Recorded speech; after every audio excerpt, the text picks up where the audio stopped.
സ്വാഭാവികമായും BJP RSS പ്രവർത്തകരുടെ ശ്രദ്ധ കേന്ദ്രീകരിക്കാൻ പോകുന്നത് നിയമത്തേക്കായിരിക്കും. ഇത്തരത്തിൽ ജനങ്ങൾക്കിടയിൽ ഇറങ്ങി ചെല്ലാൻ വേണ്ടിയിട്ട് മുരളീധരൻ കുറച്ച് സമയം എടുത്തിട്ടുണ്ട്, അവിടെ കുറച്ച് സമയം ഇൻവെസ്റ്റ് ചെയ്തിട്ടുണ്ട്. അപ്പോൾ അത് വോട്ടായി മാറുമെന്നുള്ളതാണ്. ഇത്രയും വോട്ടുകൾ കുറഞ്ഞത് യഥാർത്ഥത്തിൽ ആർക്ക് ഗുണം ചെയ്യുമെന്നുള്ളത് ഈ തെരഞ്ഞെടുപ്പിലെ നമ്പറാണത്, വളരെ നിർണായകമായ ഒരു വിഷയമാണ്. നമസ്കാരം. റിസാല അപ്ഡേറ്റിൻ്റെ തെരഞ്ഞെടുപ്പ് അവലോകന പരിപാടിയായ ബിഗ് ഫൈറ്റിലേക്ക് സ്വാഗതം.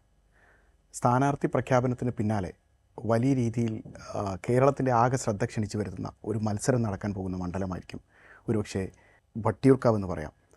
വട്ടിയൂർക്കാവിൻ്റെ വട്ടിയൂർക്കാവ് മണ്ഡലം രൂപീകരിക്കപ്പെട്ടിട്ട് വളരെ കുറച്ച് നാൾ, 2011 ഈ മണ്ഡലം രൂപീകരിക്കപ്പെടുന്നത്. എങ്കിലും വട്ടിയൂർക്കാവിനെ സംബന്ധിച്ചിടത്തോളം വലിയ രീതിയിലുള്ളൊരു ഫൈറ്റ് ഇതുവരെ ഉണ്ടായിരുന്ന പോലെയല്ല. ഇടത് വലത് മുന്നണികൾ നേരിട്ട് ഏറ്റുമുട്ടുന്ന വലിയ കൗതുകമുണ്ടാക്കുന്ന ഒരു മത്സരം നടക്കാൻ പോകുന്നൊരു മണ്ഡലം എന്ന് കൂടി വട്ടിയൂർക്കാവിനെ കുറിച്ച് പറയാം. അപ്പോൾ ഇന്ന് വട്ടിയൂർക്കാവാണ് നമ്മൾ ചർച്ചയ്ക്കെടുക്കുന്നത്.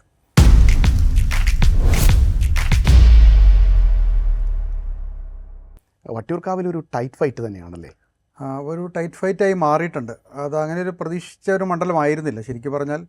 ഇപ്പോൾ PK പ്രശാന്ത് 2019 K മുരളീധരൻ ലോക്സഭാ തെരഞ്ഞെടുപ്പിൽ മത്സരിക്കാൻ പോയപ്പോഴാണ് അവിടെ ഒരു ഉപതെരഞ്ഞെടുപ്പ് നടന്നത്. ആ ഉപതെരഞ്ഞെടുപ്പിൽ VK പ്രശാന്ത് ആദ്യമായി ജയിക്കുകയും 2021 വീണ്ടും വലിയ ഭൂരിപക്ഷത്തിൽ ജയിക്കുകയും ചെയ്തൊരു മണ്ഡലമാണ്.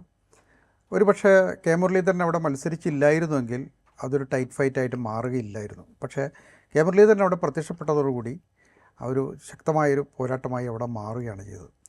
ഈ കഴിഞ്ഞ തെരഞ്ഞെടുപ്പുകൾ പരിശോധിച്ചാൽ LDFും BJP K മുരളീധരൻ പോയതിന് ശേഷമുള്ള ഒരു അന്തരീക്ഷം LDFും BJP NDAയും തമ്മിലുള്ളൊരു മത്സരമാണ് പലപ്പോഴും നടന്നിട്ടുള്ളത്. രണ്ടാം സ്ഥാനത്ത് വന്നിട്ടുള്ളത് BJP സ്ഥാനാർത്ഥികളാണ്. പക്ഷേ ഈ തെരഞ്ഞെടുപ്പിൽ ആ സ്ഥിതി മാറുകയാണ്. മുരളീധരൻ തിരിച്ചു വരികയാണ്. മുരളീധരൻ തിരിച്ചു വരുന്നു എന്ന് പറയുമ്പോൾ 2 തവണ മുരളീധരൻ അവിടെ നിന്ന് ജയിച്ചിട്ടുണ്ട്. കാര്യമായ മെച്ചപ്പെട്ട ഭൂരിപക്ഷത്തിൽ തന്നെ മുരളീധരൻ ജയിച്ച പഴയ അക്കൗണ്ട് തുറക്കാനുള്ള തിരിച്ചറിവാണ്. അപ്പോൾ ആ നിലയ്ക്ക് വട്ടിയൂർക്കാവ് തിരിച്ചു പിടിക്കാനാണോ മുരളീധരൻ വരുന്നത് എന്നൊരു നിലയിൽ VK പ്രശാന്ത് ഒട്ടും മോശക്കാരനായ ഒരാളല്ല. കാൻഡിഡേറ്റ് എന്ന നിലയിൽ തിരുവനന്തപുരം മേയറായിരുന്നു. മാത്രമല്ല ആ മണ്ഡലം കഴിഞ്ഞ 10 വർഷങ്ങളായിട്ടുള്ള ഒരു 2019 മുതൽ അവിടെ പ്രവർത്തിച്ചുകൊണ്ടിരിക്കുന്ന ഒരാളുമാണ്. വളരെ ജനകീയമായി പ്രവർത്തിക്കുന്ന ഒരാൾ. അവിടെ മൂന്നാമതൊരാൾ വന്നത് BJP സ്ഥാനാർത്ഥിയായിട്ട് നമ്മുടെ നഗരസഭയിലേക്കൊക്കെ തിരഞ്ഞെടുക്കപ്പെട്ട R ശ്രീലേഖയാണ് അവിടെ മത്സരിക്കുന്നത്. എനിക്ക് തോന്നുന്നത് ഒരു പക്ഷേ മുരളീധരൻ വന്നില്ലായിരുന്നുവെങ്കിൽ BJP നേരത്തെ പറഞ്ഞ പോലെ BJP LDF തമ്മിലുള്ള മത്സരമായി മാറുമായിരുന്നു. പക്ഷേ ഇപ്പോൾ അവിടുത്തെ സ്ഥിതി ത്രികോണ മത്സരം എന്നൊക്കെ പറയാമെങ്കിൽ പോലും യഥാർത്ഥത്തിൽ LDFും UDFും തമ്മിലുള്ള മത്സരമാണ്. K മുരളീധരനും VK പ്രശാന്തും തമ്മിലുള്ള മത്സരമായി അത് മാറിയിട്ടുണ്ട്. അതിലെല്ലാവരും അങ്ങനെയാണ് അതിനെ വിലയിരുത്തുന്നത്. ഈ ശ്രീലേഖ കടന്നു വരുന്നത് BJPയെ സംബന്ധിച്ചിടത്തോളം വലിയ പ്രതീക്ഷയുള്ളൊരു മണ്ഡലമായിരുന്നല്ലോ. ഈ വട്ടിയൂർക്കാവ് എന്ന് പറയുന്നത് കഴിഞ്ഞ തദ്ദേശ തെരഞ്ഞെടുപ്പിലും ലോക്സഭാ തെരഞ്ഞെടുപ്പിലും ഒക്കെ ഉണ്ടായിട്ടുള്ളൊരു മുന്നേറ്റം ഈ ഇതിലേക്ക് കൊണ്ടുവരാൻ കഴിയും. അപ്പോൾ അത് വലിയ പ്രതീക്ഷ കൊടുക്കുന്നൊരു കാര്യമായിരുന്നു. കൃത്യമായ ഭൂരിപക്ഷം എല്ലാ തെരഞ്ഞെടുപ്പുകളിലും ഉണ്ട്. അപ്പോൾ അത് വോട്ടാക്കി മാറ്റുകയാണെങ്കിൽ ഇപ്രാവശ്യം ഈസി ആയിട്ട് ഒരു വാക്ക് ഓവർ എന്നുള്ള രീതിയിലാണ് വട്ടിയൂർക്കാവിലേക്ക് BJP വരുന്നത്. പക്ഷേ ഈ മുരളീധരൻ അങ്ങ് വരുന്നതോടുകൂടി സ്ഥിതി മൊത്തം മാറുകയാണ്. മുരളീധരൻ സ്വയം സ്ഥാനാർത്ഥിത്വം ചിത്രം മാറുകയാണ്.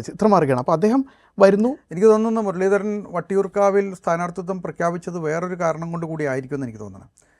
നിയമത്താര് മത്സരിക്കുമെന്നുള്ള ചോദ്യം ഉയർന്നു വരുന്നതിന് മുമ്പ് തന്നെ വട്ടിയൂർക്കാവിൽ അദ്ദേഹം വട്ടിയൂർക്കാവാണ് കുറച്ചുകൂടെ സേഫ് എന്നുള്ളൊരു തോന്നലിലായിരിക്കണം.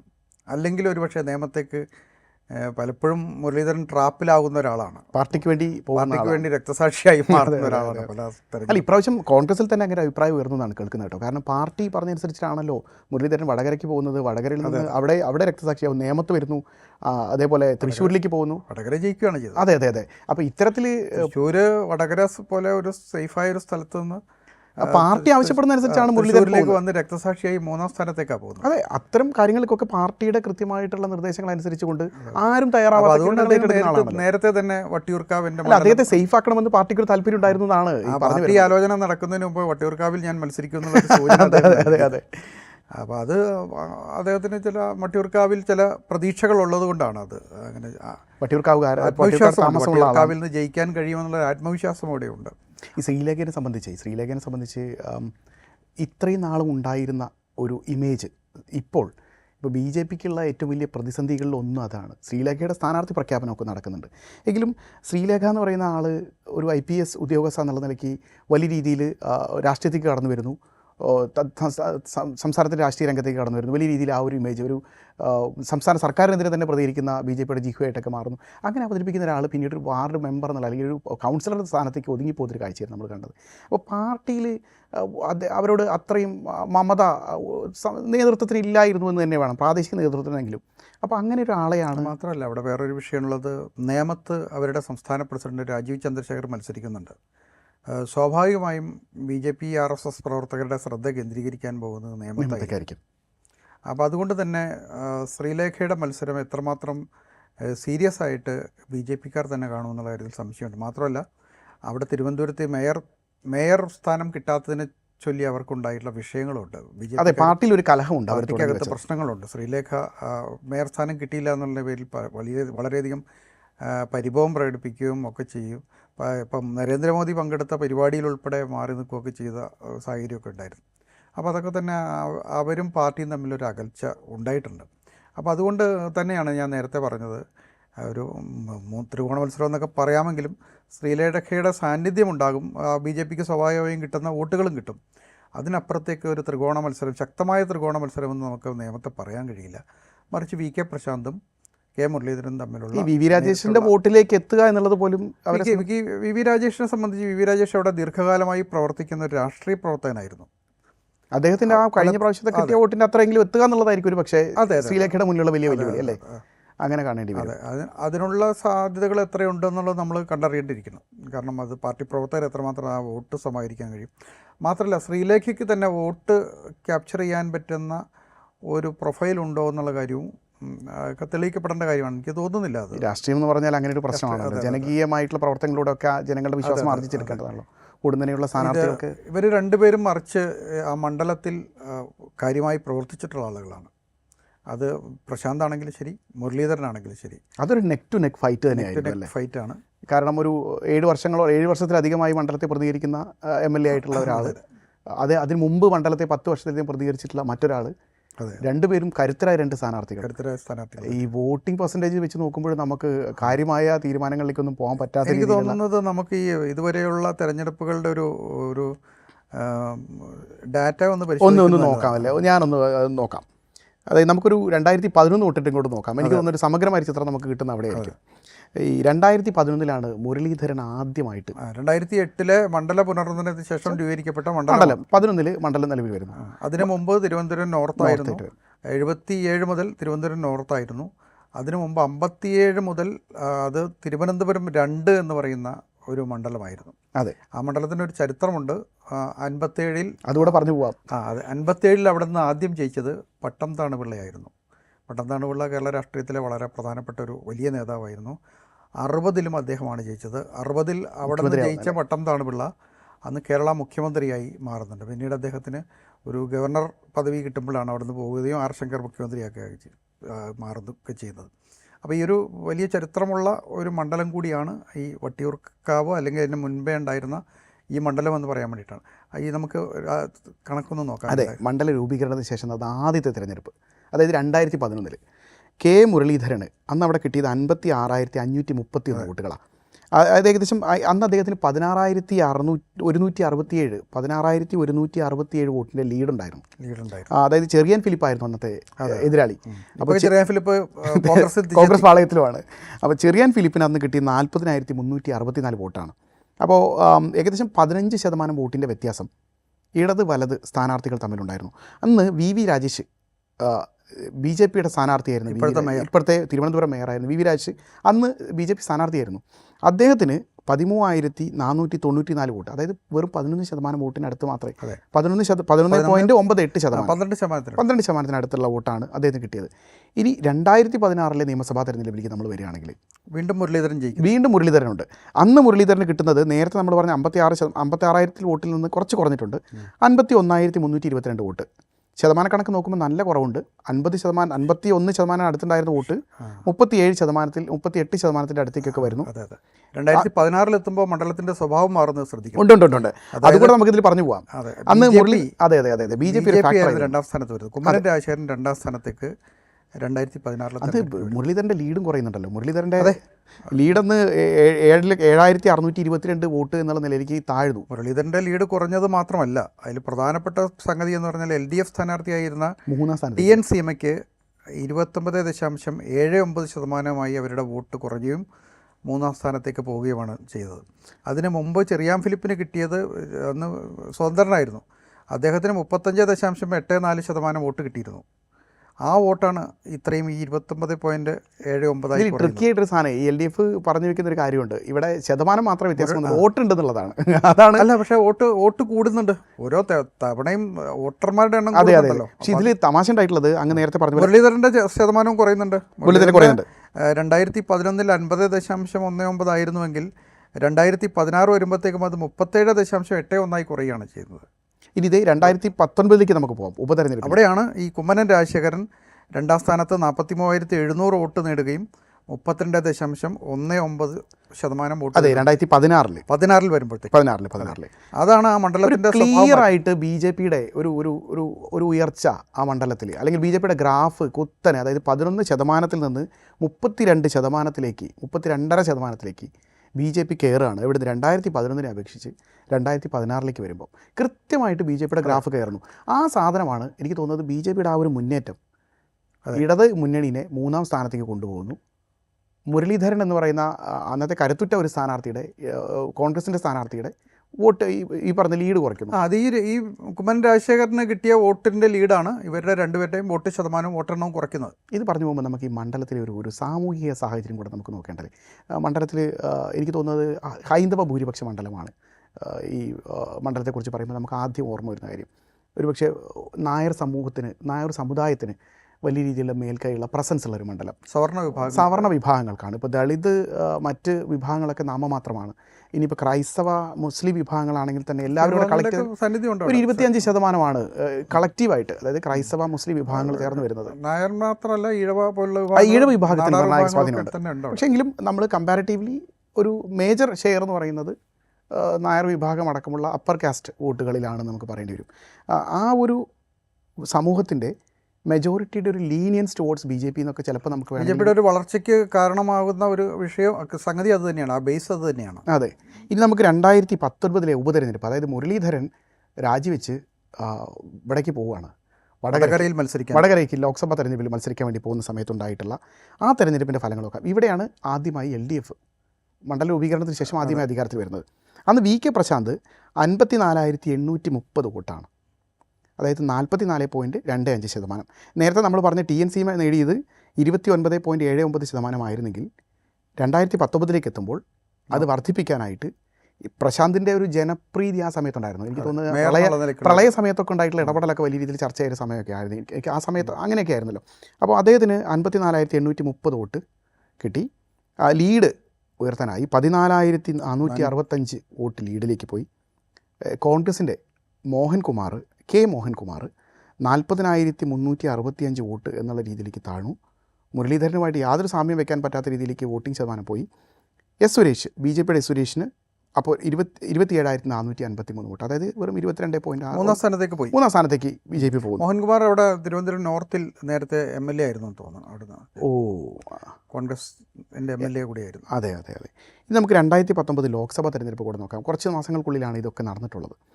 ഈ ലോക്സഭാ തെരഞ്ഞെടുപ്പിൽ ശശി തരൂർ സ്ഥാനാർത്ഥിയായ സമയത്ത് 53,545 വോട്ടാണ് വട്ടിയൂർക്കാവ് നിയമസഭാ മണ്ഡലത്തിൻ്റെ പരിധിയിൽ നിന്ന് അദ്ദേഹത്തിന് കിട്ടിയിട്ടുള്ളത്. അതായത് ഏകദേശം ഒരു 2,836 വോട്ടിൻ്റെ ലീഡന്ന് കോൺഗ്രസിനുണ്ട്. ദിവാകരൻ CPIയുടെ സ്ഥാനാർത്ഥിയായിരുന്നു. അദ്ദേഹത്തിന് 29,414 ഒതുങ്ങേണ്ടി വന്നു. ദയനീയമായ സ്ഥിതിയിലായിരുന്നു. പക്ഷേ കുമ്മനം രാജശേഖരൻ 50,709 വോട്ട് ഈ മണ്ഡലത്തിൽ നേടുന്നുണ്ട്. നമ്മൾ നേരത്തെ മുൻപ് ചർച്ച ചെയ്തതുപോലെ BJP മൂന്നാം സ്ഥാനത്ത് പോയ സ്ഥലത്ത് നിയമസഭാ മണ്ഡലത്തിൽ പോയപ്പോൾ ലോക്സഭാ മണ്ഡലത്തിൽ വരുമ്പോൾ BJP വലിയ രീതിയിൽ വീണ്ടും കയറി വരുന്നു. കുമ്മനം രാജശേഖരന് ഇത്ര രീതിയിൽ വലിയൊരു മുന്നേറ്റം ഉണ്ടാകുന്നുണ്ട്. ഇതാണ് BJPയുടെ ഒരു കോൺഫിഡൻസ് അല്ലേ? അതാണ് നമ്മൾ ചർച്ച ചെയ്ത് വരുന്നത്. 2024 ലോക്സഭാ തെരഞ്ഞെടുപ്പ് കൂടെ നമുക്ക് നോക്കാം. 21 കൂടെ എടുക്കണം. 21 നോക്കാം നമുക്കതാ. 21 V K Prashanth 61,111 vote, 61,113 vote, അതായത് 21,515 വോട്ട് ലീഡ്, മണ്ഡലത്തിൽ വലിയൊരു ലീഡ് ഉണ്ടാക്കാൻ എനിക്കൊന്ന് ആ മണ്ഡല രൂപീകരണത്തിന് ശേഷം ഇത്രയും ഉയർന്ന ലീഡ് ആദ്യമായിട്ടായിരിക്കും എന്ന് എനിക്ക് തോന്നുന്നത്. അത് വി കെ പ്രശാന്തിനായിരുന്നു 2021. ഏറ്റവും വലിയ ഭൂരിപക്ഷമാണ്. അതെ. വി വി രാജേഷ്, ഇപ്പോഴത്തെ മേയറായിട്ടുള്ള വി വി രാജേഷ് 39,596 വോട്ട്. നമ്മൾ നേരത്തെ പറഞ്ഞ ബി ജെ പിയുടെ ആ ഒരു മുന്നേറ്റം വീണ്ടും തടയപ്പെടുന്നുണ്ട്. ലോക്സഭാ തെരഞ്ഞെടുപ്പിലുണ്ടായ മുന്നേറ്റം നിയമസഭാ തെരഞ്ഞെടുപ്പിലേക്ക് വരുമ്പോൾ കുറയുന്നുണ്ട്. വീണ എസ് നായർ, കോൺഗ്രസിൻ്റെ സ്ഥാനാർത്ഥിയായിട്ട് വന്ന വീണ എസ് നായർ 3ാം സ്ഥാനത്തേക്ക് തള്ളപ്പെടുന്ന, നേരത്തെ TN സീമ പോയതുപോലെ തന്നെ 3ാം സ്ഥാനത്തേക്ക് തള്ളപ്പെടുന്ന ഒരു സാഹചര്യം നമ്മൾ കാണുന്നുണ്ട്. ഇതിൻ്റെ ഇനിയിപ്പോൾ നമുക്ക് 2024 ലോക്സഭാ തെരഞ്ഞെടുപ്പ് കൂടെ പറഞ്ഞിട്ട് നമുക്കതിലേക്ക് പോകാൻ തോന്നുന്നു. 2024 ലോക്സഭാ തെരഞ്ഞെടുപ്പിൽ ശശി തരൂരായിരുന്നു കോൺഗ്രസിൻ്റെ സ്ഥാനാർത്ഥി. അദ്ദേഹം വരുമ്പോൾ അദ്ദേഹത്തിന് 44,863 വോട്ടാണ് മണ്ഡലത്തിൽ മൊത്തത്തിൽ കിട്ടിയിട്ടുള്ളത്. രാജീവ് ചന്ദ്രശേഖർ, ബി ജെ പിയുടെ സ്ഥാനാർത്ഥി രാജീവ് ചന്ദ്രശേഖറിന് 53,025 വോട്ട്, അതായത് 8,162 വോട്ടിൻ്റെ ലീഡ് വട്ടിയൂർക്കാവ് മണ്ഡലത്തിൽ രാജീവ് ചന്ദ്രശേഖർ നേടിയിട്ടുണ്ട്. ലോക്സഭാ തെരഞ്ഞെടുപ്പിൽ വട്ടിയൂർക്കാവ് മണ്ഡലത്തിൻ്റെ പരിധിയിൽ ഇത്രയും ഈ രാജീവ് ചന്ദ്രശേഖർ മുൻകൂട്ടി ഈ നേമത്ത് സ്ഥാനാർത്ഥിത്വം പ്രഖ്യാപിക്കാനുള്ള കാരണം ഈ നേമത്തും വട്ടിയൂർക്കാവിലൊക്കെ കിട്ടിയ ലീഡ് വെച്ചിട്ടാണ്. അതെ. ആ ലീഡ് പക്ഷേ ഇവർക്ക് ശ്രീലേഖയ്ക്ക് കിട്ടാനുള്ള സാധ്യത കുറവാണ്. അതാണ് ഇതിനകത്തെ പ്രശ്നം. നമുക്ക് ഈ പന്ന്യൻ രവീന്ദ്രൻ്റെ കൂടെ നമുക്ക് നോക്കണമല്ലോ. കാരണം 2024 ഈ പന്ന്യൻ രവീന്ദ്രനാണ് ഇടതുപക്ഷത്തിന് വേണ്ടി സ്ഥാനാർത്ഥിയാവുന്നത്. പന്ന്യൻ രവീന്ദ്രൻ ദയനീയമായിട്ടുള്ള ഒരു പരാജയമാണ് ഏറ്റുവാങ്ങുന്നത്. 28,336 വോട്ട് എന്നുള്ളത്, അതായത് ബി ജെ പി കാൻഡിഡേറ്റ് ആയിട്ടുള്ള രാജീവ് ചന്ദ്രശേഖർ 53,025 വോട്ട് നേടിയപ്പോൾ കേരളം ഭരിക്കുന്ന അല്ലെങ്കിൽ ഇടതുമുന്നണി സ്ഥാനാർത്ഥിയായിട്ടുള്ള പന്ന്യൻ രവീന്ദ്രന് കിട്ടുന്നത് 28,336 വോട്ടുകളാണ്. അപ്പോൾ ബി ജെ പി ഉയർത്തി കാണിക്കുന്ന, ബി ജെ പിക്ക് ആവേശം കൊടുക്കുന്ന ഒരു ഫാക്ടർ നമുക്ക് അതിലൂടെ നമുക്ക് അത് മാത്രമല്ല തദ്ദേശ ഭരണ തെരഞ്ഞെടുപ്പിൽ അവർക്ക് ഉണ്ടായ നേട്ടം കൂടിയാണ്. അതെ. രാജീവ് ചന്ദ്രശേഖരൻ്റെ അവിടെ ആ തിരുവനന്തപുരത്ത് സ്ഥാനാർത്ഥിത്വം പ്രഖ്യാപിക്കുന്നതിൻ്റെ പിന്നിലുണ്ടായിരുന്ന ഒരു കാരണം അതായിരുന്നു. ഈ വട്ടിയൂർക്കാവ് മണ്ഡലത്തിലും തദ്ദേശ ഭരണ തെരഞ്ഞെടുപ്പിൽ ബി ജെ പിക്ക് മുൻതൂക്കമുണ്ട്. ഇത്തവണ മുൻതൂക്കമുണ്ട്. ഇപ്പോൾ തിരുവനന്തപുരം നഗരസഭ അവർ പിടിച്ചിട്ടുണ്ട്. ഈ വട്ടിയൂർക്കാവിലെ വാർഡുകളിൽ വലിയൊരു മേഖലയിൽ ബി ജെ പിക്ക് ഒരു എഡ്ജ് ഉണ്ടാക്കാൻ കഴിഞ്ഞിട്ടുണ്ട്. ഇതൊരു പ്രധാനപ്പെട്ട ഒരു കാര്യമാണ്. ബി ജെ പി പക്ഷേ ഇത് ഇത്തവണ നിയമസഭാ തെരഞ്ഞെടുപ്പിൽ നിലനിർത്താൻ അവർക്ക് കഴിയുമോ എന്നുള്ള കാര്യമൊക്കെ സംശയമാണ്. അപ്പോൾ പോലും അവർക്ക് എഡ്ജുള്ളൊരു മണ്ഡലം തന്നെയാണ്. അതൊരു രസകരമായ വസ്തുതയല്ലേ. ഇവർ ലോക്സഭാ തെരഞ്ഞെടുപ്പുകളിൽ വലിയ രീതിയിലുള്ള ബി ജെ പി മുന്നേറ്റം നടത്തുകയും നിയമസഭാ തെരഞ്ഞെടുപ്പിലേക്ക് വരുമ്പോൾ അത് ഇല്ലാതാവുകയും ചെയ്യുന്ന ഒരു പ്രവണത ആ മണ്ഡലത്തിലുണ്ടല്ലോ.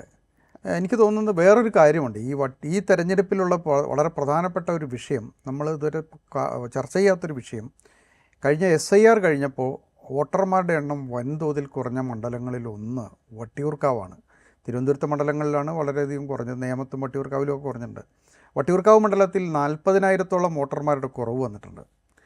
അത് ആളുകൾ ജോലി വേറെ അവിടെ സ്ഥലം മാറിപ്പോയി എന്നൊക്കെ പറഞ്ഞാലും ഈ 40,000-ഓളം വോട്ടുകൾ എങ്ങനെ കുറഞ്ഞു എന്നുള്ളതൊരു വലിയ വിഷയമാണ്. സിഗ്നിഫിക്കൻ്റ് ആയ എമൗണ്ടാണല്ലോ. അതെ.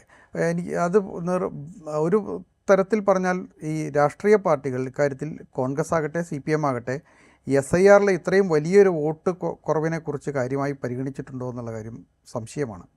ഇത്രയും വോട്ടുകൾ കുറഞ്ഞത് യഥാർത്ഥത്തിൽ ആർക്ക് ഗുണം ചെയ്യുമെന്നുള്ളത് ഈ തെരഞ്ഞെടുപ്പിലെ വളരെ നിർണായകമായ ഒരു വിഷയമാണ്. പല ഉത്തരേന്ത്യൻ സംസ്ഥാനങ്ങളിൽ പലപ്പോഴും സംഭവിച്ചിട്ടുള്ളത്, ഇപ്പോൾ ബംഗാളിൽ ഇപ്പോൾ വലിയ വിവാദമായിരിക്കുന്ന വിഷയം SIRലെ വോട്ട് ചോർച്ച എന്നുള്ള വിഷയമാണ്. ഈ വോട്ട് ചോർച്ച പലപ്പോഴും BJPയെ സഹായിച്ചിട്ടുണ്ട് എന്നുള്ളത് ബീഹാർ മുതൽ ചർച്ച ചെയ്യുന്നൊരു കാര്യമാണ്. അതിനു മുമ്പ് മഹാരാഷ്ട്രയിൽ വന്നിട്ടുണ്ട്. ഇതെല്ലാം ചർച്ച ചെയ്തൊരു വിഷയമാണ്. കേരളത്തിൽ ഇത്തരത്തിൽ വലിയ തോതിൽ വോട്ട് കുറഞ്ഞ മണ്ഡലം എന്ന നിലയ്ക്ക് വട്ടിയൂർക്കാവിൽ ഉണ്ടാകാവുന്ന മാറ്റം നമുക്ക് അത് ഏത് തരത്തിൽ ബാധിക്കുമെന്ന് നമുക്ക് പറയാൻ പറ്റും. ഒരു സ്ഥാനാർത്ഥിയുടെ ഭൂരിപക്ഷത്തെക്കാൾ കൂടുതലാണല്ലോ ഈ വലിയ തോതിലാണ് ഇത്. നമുക്ക് അതിൻ്റെ ഒരു പകുതി നമുക്ക് ആളുകൾ സ്ഥലം മാറിപ്പോയി എന്നൊക്കെ നമുക്ക് പറയാമെങ്കിൽ പോലും ഇത്രയും അധികം ആളുകൾ ഒരു നിയമസഭാ മണ്ഡലത്തിൽ നിന്ന് മാറുന്നത് ഒരു വളരെ ഗൗരവപ്പെട്ടൊരു വിഷയമാണ്. അതാ ഞാൻ പറഞ്ഞ രാഷ്ട്രീയ പാർട്ടികൾ ആ വിഷയത്തിൽ ഗൗരവമായി എടുത്തോ എന്നുള്ള കാര്യം ഒരുപക്ഷെ കേരളം വളരെ ഗൗരവമായി പഠിക്കേണ്ട ഒരു വിഷയം കൂടിയാണ്. ഇടപെടേണ്ട വിഷയമായിരുന്നു. പക്ഷേ അത് ആ തരത്തിലുള്ള ഗൗരവം ഒരു കാണിച്ചിട്ടില്ല. അപ്പോൾ അതുകൊണ്ട് അത് വട്ടിയൂർക്കാവ് മണ്ഡലത്തിൽ നമ്മൾ നേരത്തെ പറഞ്ഞതുപോലെ ഈ പറയുന്ന BJP സ്ഥാനാർത്ഥിക്ക് അതിൻ്റെ ഗുണം കിട്ടുമോ എന്നുള്ള കാര്യം കൂടെ നമ്മൾ ആലോചിക്കേണ്ടതുണ്ട്. ആ നിലയ്ക്ക് കൂടെ ഈ പോരാട്ടം അല്ലെങ്കിൽ ഈ ഒരു മത്സരം വളരെ പ്രധാനപ്പെട്ട ഒന്നായി മാറുന്നുണ്ടെന്ന് എനിക്ക് തോന്നുന്നു. അപ്പോൾ ഈ ഈ ഇത്രയും ആളുകൾ ഒരു മണ്ഡലത്തിൽ നിന്ന് മാറിപ്പോകുന്ന സമയത്ത് അതേക്കുറിച്ച് ഇത്രയും വലിയ സിഗ്നിഫിക്കൻ്റ് ആയ നമ്പർ ആളുകൾ മാറിപ്പോകുമ്പോൾ സർക്കാരിൻ്റെ ഭാഗത്തൊരു പഠനം പോലും അല്ലെങ്കിൽ എന്ത് സംഭവിച്ചെന്ന് നമ്മൾ അറിയണ്ടേ. പിന്നെ ഒന്ന് ഈ സ്ഥാനാർത്ഥികളുടെ ഒരു കാര്യം കൂടെ നമുക്ക് ചർച്ച ചെയ്യേണ്ടതുണ്ടെന്ന് തോന്നുന്നു. അപ്പം വി കെ പ്രശാന്ത് മേയറൊക്കെ ആയിരുന്നു. ഒരുപക്ഷെ അടുത്ത ഗവൺമെൻറ് LDF ഗവൺമെൻറ് വന്നാൽ ഒരു മന്ത്രിസ്ഥാനം കിട്ടുമോ എന്ന് പരിഗണിക്കാവുന്ന ഒരാൾ കൂടിയാണ് പ്രശാന്ത്. പരിഗണിക്കുമോ ഇല്ലയൊന്നും അറിയില്ല, അതൊക്കെ അവർ തീരുമാനിക്കേണ്ട കാര്യങ്ങളാണ്. പക്ഷേ UDF അധികാരത്തിൽ വന്നാൽ മുരളീധരൻ അവിടെ നിന്ന് ജയിച്ചാൽ ഒരു മന്ത്രിയാകുമെന്നുള്ള കാര്യത്തിൽ സംശയമൊന്നുമില്ല. വളരെ സാധ്യതയുള്ള ഒരു UDF അധികാരത്തിൽ വന്നാൽ മുരളീധരൻ ഒരു മന്ത്രിയാകും. അതിനുള്ള സാധ്യതയുള്ള ഒരാളാണ്. അപ്പോൾ ആ നിലയ്ക്ക് ഒരു പ്രൊഫൈൽ എന്നുള്ളൊരു അവിടെ ഒരു വിഷയം തന്നെയാണ്. മാത്രമല്ല മണ്ഡലത്തിൽ ഈ കഴിഞ്ഞ ദിവസങ്ങളിലൊക്കെ നമ്മൾ ഈ മണ്ഡലത്തിൽ നിന്നുള്ള റിപ്പോർട്ടുകളൊക്കെ ശ്രദ്ധിക്കുകയായിരുന്നു. അപ്പോൾ വലിയ രീതിയിൽ കോൺഗ്രസ് പ്രവർത്തകർക്ക് തന്നെ പലർക്കും വലിയ സന്തോഷമുണ്ട് ഈ വിഷയത്തിൽ. മുരളീധരൻ്റെ ഒരു തിരിച്ചുവരവ്, ഒരു റിവൈവൽ മണ്ഡലത്തിൽ ഉണ്ടാകുന്നുണ്ട്. അപ്പോൾ അതിപ്പം കഴിഞ്ഞ ഈ തദ്ദേശ ഭരണ തെരഞ്ഞെടുപ്പിൽ മുരളീധരൻ നേരിട്ട് നിന്നിട്ടാണ് അവിടെ തെരഞ്ഞെടുപ്പ് പ്രചാരണങ്ങൾക്ക് UDFൻ്റെ തെരഞ്ഞെടുപ്പ് പ്രചാരണങ്ങൾക്ക് നേതൃത്വം നൽകിയത്. അവിടെ ആകെ 10 വാർഡുകളിൽ മാത്രം ജയിച്ചിരുന്ന കോൺഗ്രസിനെ അതിൻ്റെ ഇരട്ടിയോളം 20ഓളം വാർഡുകളിലേക്ക് എത്തിക്കുവാൻ മുരളീധരന് കഴിഞ്ഞു. മുരളീധരനും ശബരിനാഥും ഉൾപ്പെടെ ചേർന്നിട്ടുള്ളത് നടത്തിയ പ്രവർത്തനത്തിൽ കഴിഞ്ഞു. എനിക്ക് തോന്നുന്നത് മുരളീധരൻ ഒരുപക്ഷെ വട്ടിയൂർക്കാവ് നേരത്തെ തന്നെ മുൻകൂട്ടി കണ്ടുകൊണ്ട് ആ നഗരസഭാ തെരഞ്ഞെടുപ്പിൽ കേന്ദ്രീകരിക്കുക. അത് പ്രവർത്തകർ പറയുന്നുണ്ട്. അദ്ദേഹം ഇവിടെ ഉണ്ട്, അദ്ദേഹം ഇവിടെ കാര്യങ്ങൾ കൊണ്ട്, അദ്ദേഹം വട്ടിയൂർക്കാവ് വീടുണ്ട്. ഇപ്പോൾ മണ്ഡല രൂപീകരണത്തിനൊക്കെ ശേഷം മത്സരിക്കുന്ന സമയത്താണ് വീട് അങ്ങോട്ട് കൊണ്ടുപോകുന്നത്. പക്ഷേ അദ്ദേഹം അവിടെ താമസിക്കുന്നുണ്ട്. KPCC പ്രസിഡന്റ് ആയിരിക്കുന്ന കാലത്തും മന്ത്രിയായിരിക്കുന്ന സമയത്തും ഒക്കെ തിരുവനന്തപുരം കേന്ദ്രീകരിച്ചായിരുന്നു. അതെ, വടകരയിൽ ഉള്ളപ്പോഴും അദ്ദേഹം ഇങ്ങോട്ട് വരുന്നുണ്ട്, വട്ടിയൂർക്കാവിലേക്ക് വന്ന് വട്ടിയൂർക്കാവിൽ പ്രവർത്തനങ്ങൾ നടത്തുന്നുണ്ട്. അപ്പോൾ ഇത്തരത്തിൽ ജനങ്ങൾക്കിടയിൽ ഇറങ്ങി ചെല്ലാൻ വേണ്ടിയിട്ട് മുരളീധരൻ കുറച്ച് സമയം എടുത്തിട്ടുണ്ട്, അവിടെ കുറച്ച് സമയം ഇൻവെസ്റ്റ് ചെയ്തിട്ടുണ്ട്. അപ്പോൾ അത് വോട്ടായി മാറുമെന്നുള്ളതാണ്. അപ്പോൾ പിന്നെ ഈ മാറ്റുന്ന ചില പരദൂഷണങ്ങൾ എന്ന് പറയുന്നത് മുരളീധരൻ പിന്നാലെ എപ്പോഴും ഇപ്പോൾ ഈ നമ്മുടെ ഇവിടുത്തെ തോൽവിക്ക് ശേഷം മുരളീധരൻ്റെ പിന്നാലെയാണ് RSSും BJP. മുരളീധരൻ എവിടെ മത്സരിക്കുന്നു അവിടെ തോൽപ്പിക്കുക എന്നുള്ളതാണ്. നേമത്ത് ഉണ്ടായിട്ടുള്ള തിരിച്ചടി അവർക്ക് ക്ഷമിക്കാൻ പറ്റാത്തതായിരുന്നില്ല. മുരളീധരൻ്റെ സ്ഥാനാർത്ഥിത്വം കൊണ്ട് മാത്രമാണല്ലോ നിയമം പറഞ്ഞ് കയ്യിൽ നിന്ന് പോയത്. അപ്പോൾ അതിനുവേണ്ടി പകവിട്ടാൻ വേണ്ടി മുരളീധരൻ എവിടെ മത്സരിക്കുന്നു അവിടെ പോയി പിന്നിൽ നിന്ന് കുത്തുക എന്നുള്ളതാണ്. അപ്പോൾ അത് കോൺഗ്രസ് പലരും പറഞ്ഞു കേട്ട ഒരു കഥയാണ്. പക്ഷേ നമ്മൾ തുടക്കത്തിൽ പറഞ്ഞതുപോലെ തന്നെ മുരളീധരൻ്റെ രംഗപ്രവേശനത്തോടുകൂടി പല കാര്യങ്ങളും മത്സര സ്വഭാവം മാറി. നേരത്തെ നമ്മൾ ഇതുവരെയുള്ള തെരഞ്ഞെടുപ്പിൽ കണ്ട പോലെ BJP 2ാം സ്ഥാനത്ത് വരാവുന്ന സ്ഥിതിയല്ല നിലവിലുള്ളത്. കെ മുരളീധരനും വി കെ പ്രശാന്തും തമ്മിലുള്ള ഒരു നേരിട്ടുള്ള മത്സരമായി മാറും. അതിൽ പൊതുരാഷ്ട്രീയം ഇപ്പോൾ ഈ ഭരണത്തിനെതിരായ വികാരമുണ്ടോ അല്ലെങ്കിൽ UDFന് അനുകൂലമായ ഒരു വികാരമുണ്ടോ എങ്കിൽ അതൊക്കെ പരിശോധിക്കപ്പെടുന്ന ഒരു മണ്ഡലമായി അതിന് മാറും. ഇനി വി കെ പ്രശാന്തിന് അനുകൂലമായി ഈ ഭരണ തുടർച്ചയ്ക്ക് അനുകൂലമായ വികാരമുണ്ടെങ്കിൽ വി കെ പ്രശാന്ത് ഭരണ തുടർച്ച മാത്രമല്ല, വി കെ പ്രശാന്ത് ഈ പറയുന്ന പോലെ ഇപ്പം വട്ടിയൂർക്കാവ് ജംഗ്ഷൻ്റെ നവീകരണം അങ്ങനെ കുറച്ചധികം കാര്യങ്ങൾ ഇയാൾ വ്യക്തിപരമായി കുറച്ച് കാര്യങ്ങൾ കൊണ്ടുവരുന്നുണ്ട് പുള്ളി. അപ്പോൾ കാര്യമായ കറപ്ഷൻ ആരോപണങ്ങളോ ഇല്ലാത്ത കുറച്ചുകൂടെ ക്ലീൻ ഇമേജുള്ള കുറച്ചുകൂടെ ജനകീയനായിട്ടുള്ള ഒരു സ്ഥാനാർത്ഥിയാണ്. അപ്പോൾ അദ്ദേഹത്തെ സംബന്ധിച്ച് ആ ഒരു എഡ്ജ് അവിടെ ഉണ്ട്. മാത്രമല്ല മണ്ഡലത്തെ തുടർന്ന് പ്രതിനിധീകരിച്ചുകൊണ്ട് വരുന്ന ഒരാൾ എന്നുള്ള നിലയ്ക്ക് എവിടേക്ക് കയറി ചെല്ലാനും ആ പരിചയം പുതുക്കാൻ എളുപ്പമാണ്. പക്ഷേ ഇതിൽ വേറൊരു കാര്യമുള്ളത്, നമ്മൾ കാണരുതാത്തൊരു കാര്യം, ഈ ശ്രീലേഖ അവിടെ വന്നതോടുകൂടി മുരളീധരന് ഈ വട്ടിയൂർക്കാവിൽ മുരളീധരന് വേറെ ചില സാധ്യതകളുണ്ട്. അത് നേരത്തെ മണ്ഡലത്തിൻ്റെ സവിശേഷതയായി പറഞ്ഞ സവർണ ഹിന്ദു വോട്ടുകൾ ആകർഷിക്കാൻ ശേഷിയുള്ള ഒരാളാണ്. അത് നേമത്ത് അദ്ദേഹം തെളിയിച്ചതാണ്. അതിന് മുമ്പ് വട്ടിയൂർക്കാവിൽ 2 തവണ തെളിയിച്ചതാണ്. അപ്പോൾ ഒരു പക്ഷേ BJPയിലേക്ക് പോകാവുന്ന വോട്ടുകളെ പിടിച്ചെടുക്കാൻ ശേഷിയുള്ള ഒരാൾ കൂടിയാണ് മുരളീധരൻ എന്നുള്ള കാര്യം കൂടെ നമ്മൾ ഈ BJP അവസാനത്തെ ഒരു കണക്ക് ചൂണ്ടി പറയുന്ന ഒരു കാര്യമുണ്ട്. അതായത് തദ്ദേശ തെരഞ്ഞെടുപ്പിൽ 2497 വോട്ടാണ് BJPക്ക് മണ്ഡലത്തിലെ ഭൂരിപക്ഷം എന്ന് പറയുന്നത്. അപ്പം ഇത് കളക്റ്റഡ്, അതായത് ഈ എല്ലാ മൊത്തത്തിലുള്ള ഈ ഇതിൻ്റെ എല്ലാത്തിൻ്റെ അവസാനം, അതായത് ഈ വളരെ ബഹുലമായൊരു സാഹചര്യത്തിലാണല്ലോ കേരളത്തിൽ തദ്ദേശ തിരഞ്ഞെടുപ്പ് നടക്കുന്നത്. അപ്പോൾ ആ സാഹചര്യത്തിൽ പോലും BJPക്ക് കൃത്യമായിട്ട് 2497 വോട്ട് ഗ്യാദർ ചെയ്യാൻ ഈ മണ്ഡലത്തിലായിട്ടുണ്ട്.